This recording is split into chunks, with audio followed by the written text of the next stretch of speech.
Bonjour femme vaillante, je m'appelle Sylvie pour celles qui ne me connaissent pas.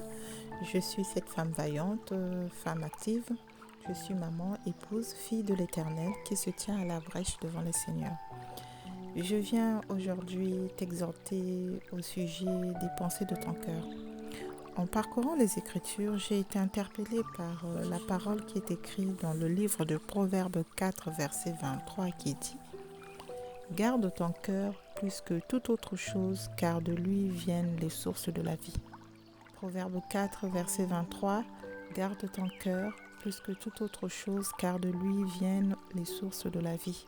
Pour moi, c'est une parole qui m'a interpellée aujourd'hui. Je me suis dit, je dois la partager avec les femmes vaillantes, les femmes battantes, les femmes qui se lèvent pour sa famille, des femmes qui se lèvent pour la dynastie, une femme qui bâtit sa maison.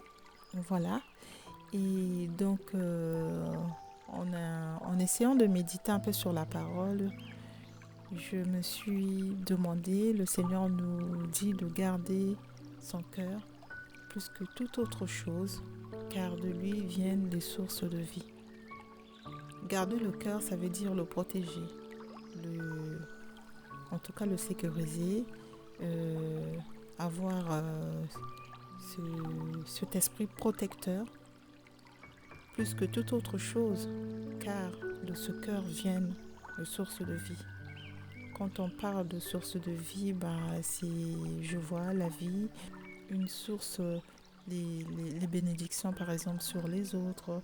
Je vois par exemple une source qui peut être une source où les gens peuvent venir s'abreuver, qui peut être aussi les meilleures pensées que quelqu'un peut avoir pour pouvoir les transmettre. Et quand on parle de protection, je me dis, il faut en fait protéger son cœur, c'est de le protéger par exemple de mauvaises pensées.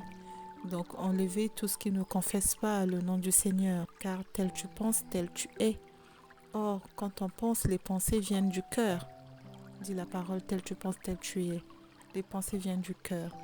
Nous devons protéger notre cœur de toute mauvaise pensée, de toute amertume, de toute jalousie, de toute convoitise, par exemple du non-pardon, en tout cas de toute négativité.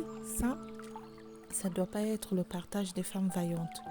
En tout cas, je nous exhorte, toi ma sœur, moi, je fais partie aussi, de nous reposer la question, quel est l'état de notre cœur actuellement?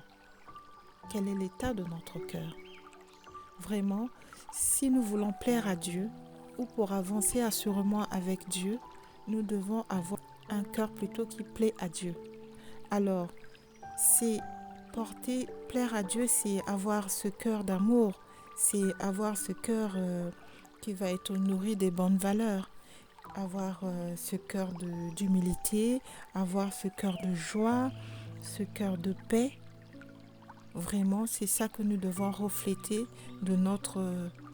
c'est ce qu'on doit avoir sur la table ou le tableau de notre cœur.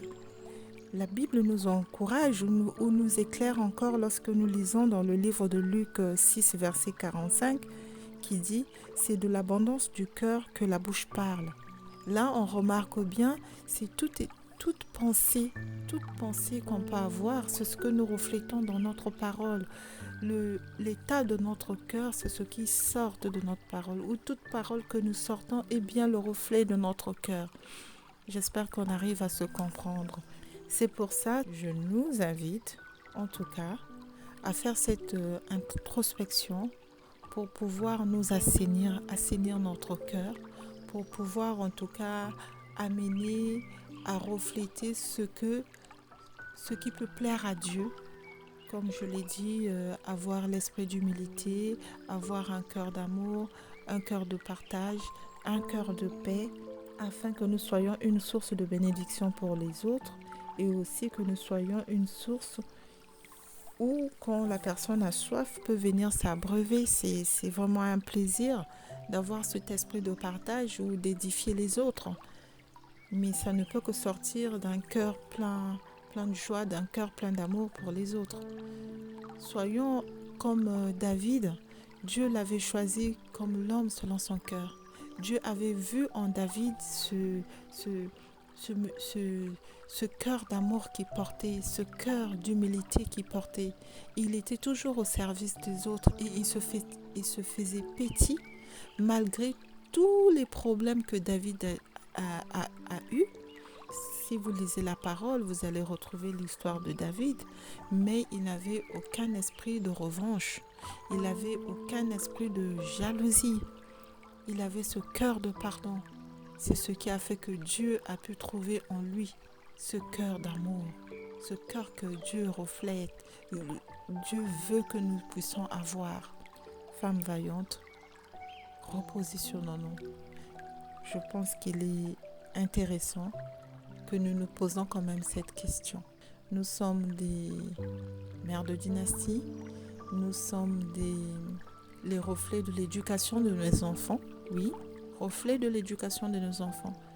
Ça corrobore bien avec l'abondance du cœur que la bouche parle. Parce que la manifestation de certains actes, de certains comportements que peuvent avoir nos enfants dépend de ce qu'aussi nous l'inculquons. Or, ce que nous sortons de notre bouche, c'est ce que nous avons dans notre cœur. Donc, nettoyons nos cœurs, assainissons nos cœurs, ayons des valeurs que nous portons pour que nous soyons cette source, comme dit le Seigneur, source de vie, où les enfants peuvent s'accrocher par rapport aux valeurs que nous leur communiquons au quotidien. Dans nos relations avec les autres, dans notre environnement, dans nos lieux professionnels, dans nos églises, dans nos milieux associatifs, quel type de parole sors-tu de ta bouche? Quel est le reflet de ton cœur? Réfléchissons, avançons. La parole de Dieu nous invite à protéger notre cœur plus que toute autre chose, car de lui viennent les sources de vie. Je répète cette parole, Proverbe 4, verset 23. Garde ton cœur plus que toute autre chose, car de lui viennent les sources de vie. C'est une parole à capter, c'est une parole à garder au fond de son cœur pour que tous les jours que nous nous disons non, stop des pensées négatives, je porte que des pensées positives. Oui, je suis fille de l'Éternel, je suis fille de lumière et voilà mes qualités, voilà mes valeurs. Je ne peux pas porter des choses que ne confessent pas le nom de Jésus. Et c'est une lutte au quotidien parce que nous sommes dans un monde de pécheurs. C'est pas évident. C'est pour ça que nous devons avoir cet esprit d'alerte en fait, pour veiller à cela et garder notre relation avec le Seigneur afin que nous puissions lui plaire. Voilà ma petite capsule d'aujourd'hui. Je viens vous encourager. Si ça vous a apporté une petite valeur ou ça vous a édifié, je vous prie de mettre un j'aime, de partager ou de vous abonner. Je vous souhaite plein de bonnes choses et que la bénédiction de l'Éternel soit toujours votre partage. Je vous dis à très bientôt. Au revoir.